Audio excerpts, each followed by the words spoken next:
इस जीवन में हमको प्रभु से मिलना है, ये दृढ़ निश्चित मिलना है, संकल्प। अब मिलते कैसे हैं वो उपाय, यद्यपि मिल से कृपा से, गुरु कृपा, संत कृपा, हरि कृपा, धाम कृपा, नाम कृपा, मिलते कृपा से हैं, लेकिन फिर भी उनसे प्रीत बढ़ने के लिए साधन है, और सब साधनों का सार है नाम जाप। कोई भी संप्रदाय के अनुयायी महापुरुष हैं, मुक्त कंठ से बखान करते हैं नाम जाप। भैया नाम जाप करो, जो गुरुओं ने दिया है, जिस नाम में मन लग गया है, प्रभु के सभी नाम पावन पवित्र और सबको आनंद देने वाले हैं। कलयुग केवल नाम आधारा, सुमिर सुमिर नर उतर हो पाना। कलयुग में नाम की बहुत बड़ी महिमा है,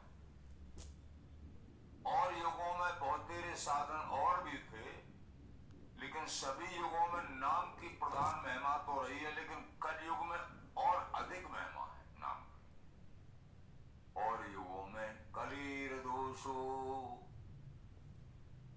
प्रत्यध्याय तो विष्णु। सतयुग में, सतयुग की जो आयु होती है, सतयुग की 17,28,000 वर्ष। उसके बाद आता है त्रेता। त्रेता की आयु होती है 12,96,000 वर्ष। उसके बाद आता है द्वापर। द्वापर की 8,64,000 वर्ष। और कलयुग की सबसे थोड़ी आयु है, कितनी है? 4,32,000 वर्ष, जिसमें हमारा तुम्हारा जन्म हुआ है। लेकिन कलयुग की एक विशेष महिमा है, उम्र भी सबसे छोटी है। सतयुग में जो उम्र होती थी वो 1,00,000 वर्ष की होती थी, उम्र भी छोटी मनुष्यों की, और युग की उम्र भी छोटी। त्रेता में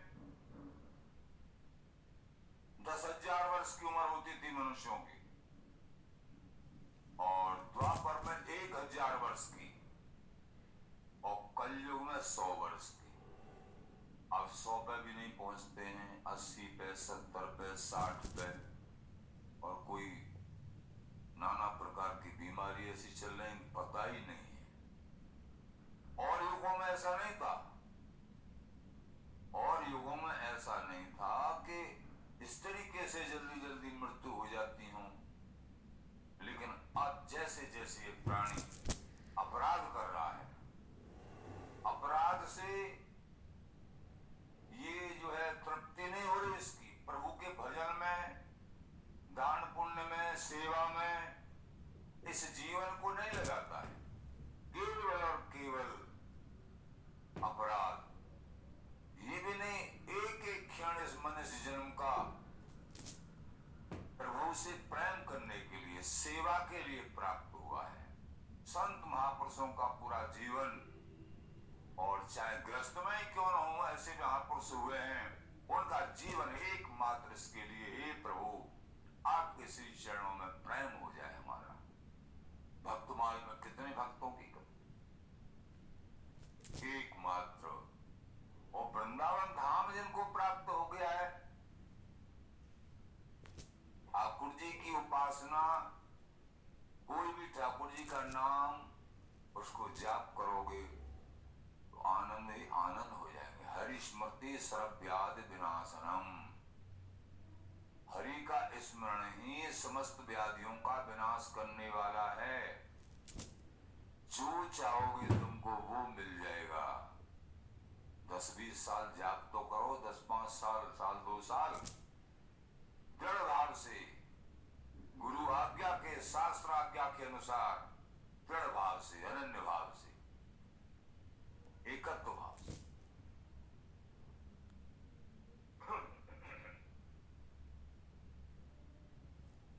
तो ये मन, चंचल मन,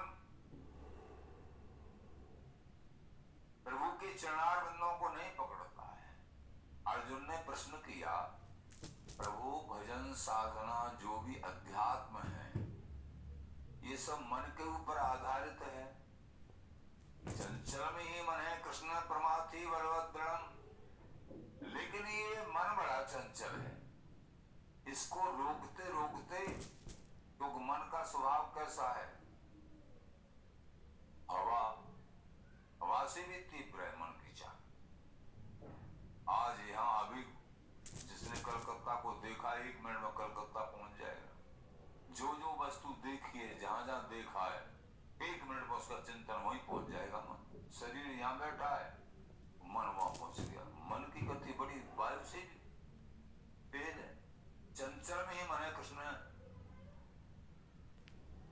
जैसे कछुआ की ग्रीव, कछुआ की गर्दन, पानी में जिनका जीव है कछुआ, वो कभी बाहर कभी भीतर उसको निकालता ही रहता है।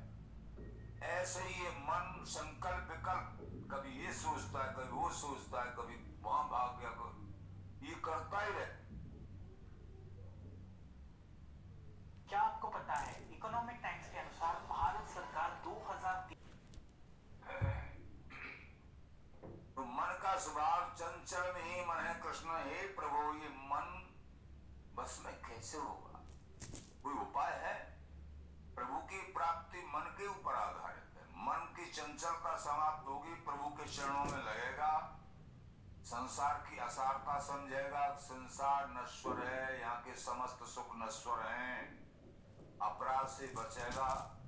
लेकिन ये सब जो है मन के ऊपर आधारित है। मन जिसने तुम्हारा चंचल मही मन कृष्ण प्रमाथि बलवद्दृढ़म् तस्या अहम निग्रहम् वायुरेषु दुष्करम्।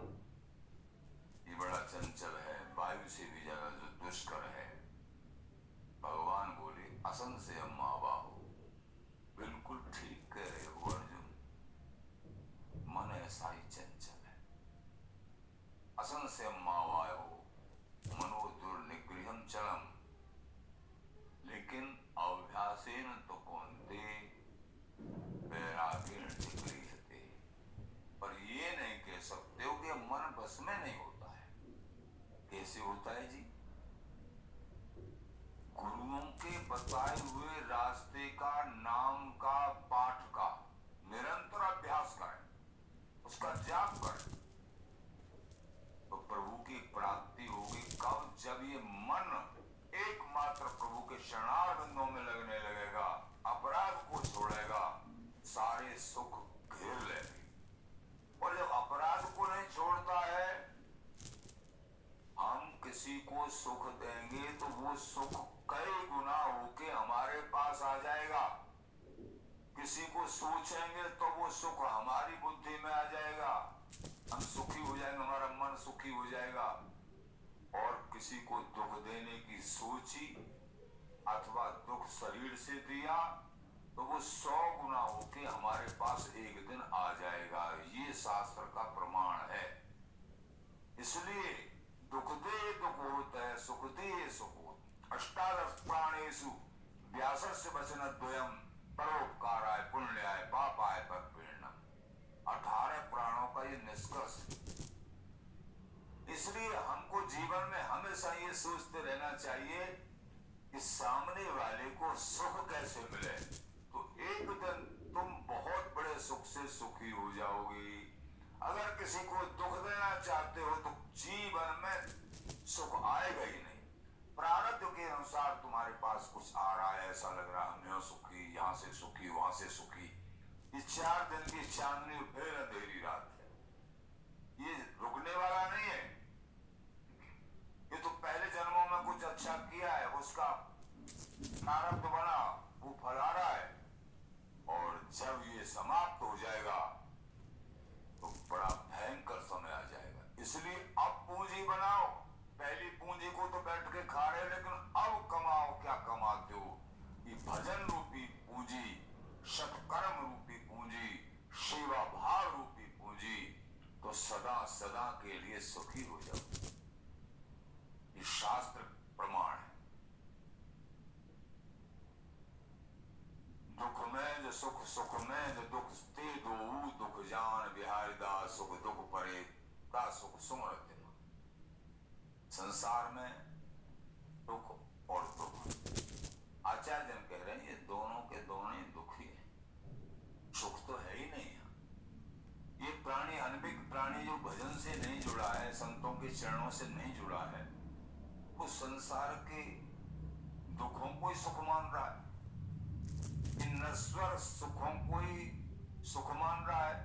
ये तो भैया कुछ दिना के हैं, 20, 30, 40, 50, 60, 70 साल का मेला है। सही पूछा जाए तो सही सही उम्र तो 20 वर्ष की है। इस 20 वर्ष में कौन सी? केवल 15 से और 35 की। 15 से और 35 की उम्र में जिन्होंने सही आचरण, सही माता पिता का कहना माना, संतों की संगति कर लेने माता पिता की आज्ञा के अनुसार, तो इसमें आचरणशीलता बिगड़ना और सुधरना इसी उम्र में होता है, इस 20 साल की उम्र में। और बाकी उम्र में इसी के अभ्यास को करते रहते हैं, बाकी उम्र में इसी उम्र का अभ्यास जाता है आगे। इस उम्र में जो अभ्यास कड़ा पड़ गया तो आगे की उम्र में वही अभ्यास होता है। कभी कभी संत कृपा से जो पहले बहुत बिगड़े होते हैं तो आगे की उम्र में भी संत कृपा से हो सकता है कि अभ्यास और ठाकुर जी के संबंधित हो जाए और पाप कर्म छूट जाए, ऐसा हो जाएगा। लेकिन कब? केवल संत कृपा से, और कोई दूसरा उपाय, भजन से, संत कृपा से, सत्संग से। इस जीवन की एक एक घड़ी, एक एक क्षण बड़ा अमूल्य है, बड़ा अमूल्य है। एक क्षण चला गया वो दोबारा वापस नहीं आएगा। कितना भी प्रयास कर लो, कितना भी प्रयास कर लो, वो घड़ी वापस नहीं आएगी। इसलिए संत महापुरुष कण का, क्षण का मूल्य अंकन करते हैं। कभी मुख से ऐसा व्यर्थ नहीं बोलते हैं, कभी कोई ऐसी क्रिया व्यर्थ नहीं करते हैं कि किसी को हमारे द्वारा कष्ट हो जाए। पता है, लोग अक्सर मुझसे पूछते हैं, जो